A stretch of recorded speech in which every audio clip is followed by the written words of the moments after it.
Oke, kita langsung mulai aja ya. Hari ini kita nggak cuma ngobrolin teori, tapi langsung praktek. Anggap aja ini sesi mentoring kilat, di mana kita bakal bedah bareng-bareng satu perusahaan buat cari harta karun yang mungkin kelewat sama investor lain. Nah, studi kasus kita kali ini adalah PT Multi Indo Citra Tbk atau yang kodenya di bursa itu MICE. Setiap investasi yang bagus itu seringnya berawal dari satu pertanyaan simpel. Sebenarnya apa sih yang dilewatkan pasar di sini? Nah, itulah yang akan kita coba cari tahu bareng-bareng. Apakah emas ini beneran permata tersembunyi atau cuma batu biasa aja? Dan ini dia yang pertama kali bikin saya noleh. Ada satu platform analisis namanya Alpha Spread yang ngeluarin angka yang jujur aja susah buat diabaikan. Emas ini katanya undervalued atau kemurahan sampai 87%. Tunggu, 87% itu angka yang gede banget dan jarang banget kita lihat. Nah, ini pemicu investigasi kita. Tentu aja, sebagai investor yang pinter, alarm di kepala kita harusnya langsung bunyi dong. Diskon 87% itu kedengarannya too good to be true.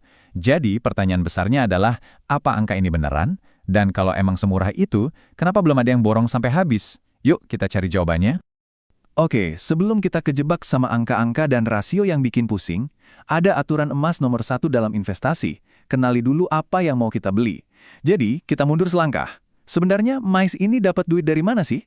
Apa bisnis utamanya? Kita mulai dari sampul laporan tahunannya. Temanya, berkembang untuk keunggulan.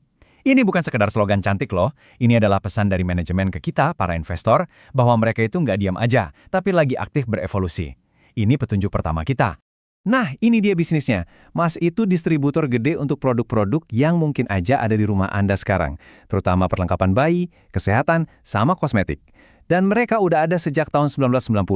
Artinya, mereka udah ngelewatin berbagai macam krisis ekonomi dan tetap berdiri. Ini bukti kalau mereka tangguh. Kebanyakan orang mungkin tahunya emas itu Pigeon. Tapi coba lihat portofolionya. Ternyata mereka juga main di skincare premium lewat Astalift, lampu hemat energi, bahkan sampai distribusi mainan raksasa sekelas Mattel. Ini penting banget, artinya sumber pemasukan mereka itu nggak cuma dari satu keranjang. Ini namanya diversifikasi yang cerdas. Oke, kita suka model bisnisnya yang macam-macam. Tapi bisnis sebagus apapun bisa hancur kalau keuangannya berantakan. Sekarang waktunya kita pakai stetoskop dan periksa kesehatan finansial emas. Angka-angkanya dukung ceritanya yang bagus nggak nih? Dan hasil lab pertama keluar. Hasilnya sehat banget. Lihat aja tren laba bersihnya. Naik terus secara konsisten. Dari 34,4 miliar naik ke 42,1, lanjut ke 43,6 miliar. Ini bukan pertumbuhan untung-untungan, ini nunjukin ada mesin penghasil uang yang jalan dengan baik dan efisien. Nah, disinilah letak diskon gede yang kita omongin di awal. Coba lihat baik-baik. Pasar saat ini ngehargain saham ini cuma 500 perak. Padahal, kalau kita hitung nilai aset bersih per sahamnya atau nilai bukunya, itu angkanya Rp1.614. Ini dia inti dari value investing. Kita beli sesuatu dengan harga yang jauh di bawah nilai aslinya. Biar lebih gampang, kita pakai rasio PBV atau price to book value. Angkanya 0,31. Biar saya terjemahin ya, ini artinya pasar ngebolehin Anda beli aset perusahaan senilai Rp1.000, tapi cukup bayar 310 perak aja. Ini definisi obral di pasar saham, dan ciri khas utama dari saham value. Coba kita lihat dari sudut pandang lain, yaitu dari labanya. Rasionya, PER, ada di angka 6,88. Artinya, dengan harga sekarang, modal investasi Anda bisa balik modal dari laba perusahaan itu dalam waktu kurang dari 7 tahun.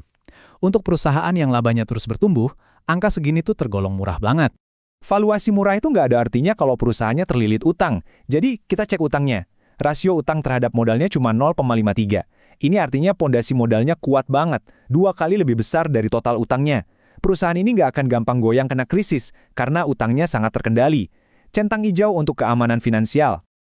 Sejauh ini semuanya kelihatan bagus banget ya. Tapi ingat, perusahaan itu nggak hidup sendirian di pulau terpencil. Ada kompetitor, ada risiko. Analisis kita belum lengkap kalau kita nggak ngelihat keluar dan pahami medan perangnya. Yuk kita adu langsung MIC dengan pesaingnya yang juga ada di bursa, yaitu BB. Perbedaannya? Wow, kayak siang dan malam. MIC cetak untung puluhan miliar, sementara BB malah rugi. Dari ukuran aja, aset MIC hampir 2 kali lipat lebih besar.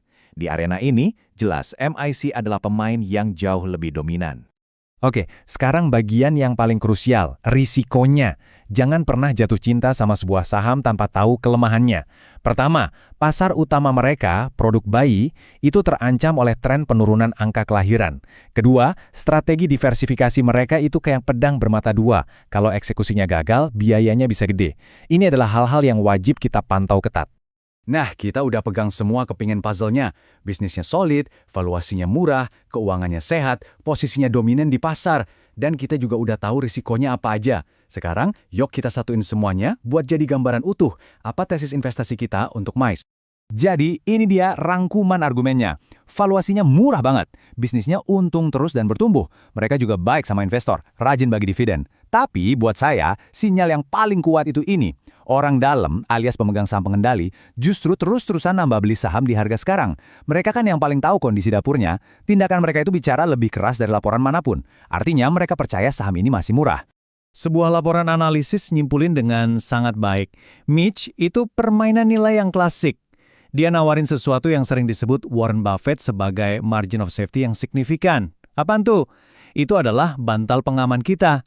Jarak antara nilai asli perusahaan yang di atas 1.600 dan harga yang kita bayar yang cuma 500. Semakin tebal bantalannya, semakin aman investasi kita. Pada akhirnya, tugas saya sebagai mentor di sini bukanlah untuk ngasih tahu Anda harus beli atau jual.